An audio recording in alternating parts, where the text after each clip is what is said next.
Chinese idiom stories. Yugong moves the mountains. Once upon a very long time ago, in the northern part of China, there stood two huge mountains. One named Taihang Mountain and the other Wangwu Mountain. They towered majestically like two giants, blocking the way for people to travel.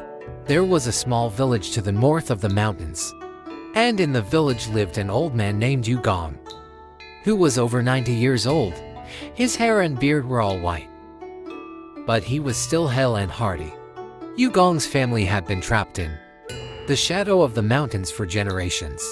Every time they went out, they had to walk around the mountains for a very long time to go to the market to exchange for some daily necessities, and it would take most of the day to make a round trip. The children often complained bitterly of being tired.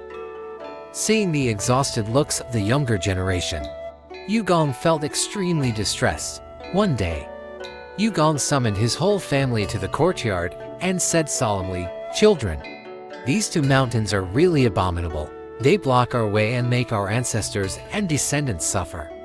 I've decided that we will move these two mountains together so that everyone can travel smoothly in the future.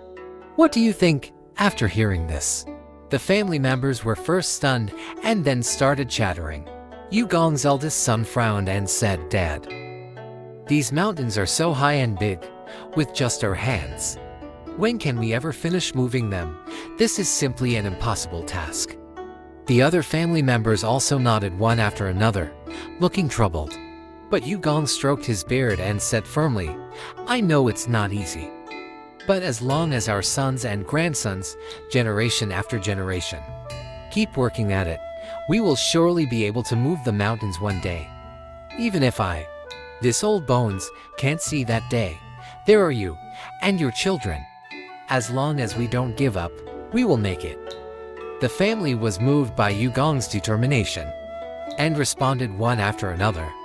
Without delay, early the next morning, Yugong led his sons and grandsons, carrying hoes and shovels, and set off for the mountains. They chipped at the stones, dug up the earth, and then carried the earth and stones to the edge of the Bahai Sea and dumped them there. Through the changing of the seasons, they never stopped, even though their hands grew thick calluses, and their shoulders were red and swollen from the load. Not a single person complained of being tired. There was an old man named Zisu in the village. When he heard that Yugong's family was moving the mountains, he thought they were extremely foolish and came specially to laugh at them. "Yugong, you're so old. Why are you still bothering with just a few of you? How could you possibly move these two mountains? Stop dreaming and give up as soon as possible." Yugong wiped the sweat from his forehead and replied with a smile, "Zisu, you're just short-sighted. Although I'm old, I still have sons. And sons have grandsons. Our descendants are endless, but the mountains, they won't grow any taller or bigger, as long as we keep digging. How could we not move them?" Zisu was left speechless and slunk away. The story of Yugong's family moving the mountains spread farther and farther.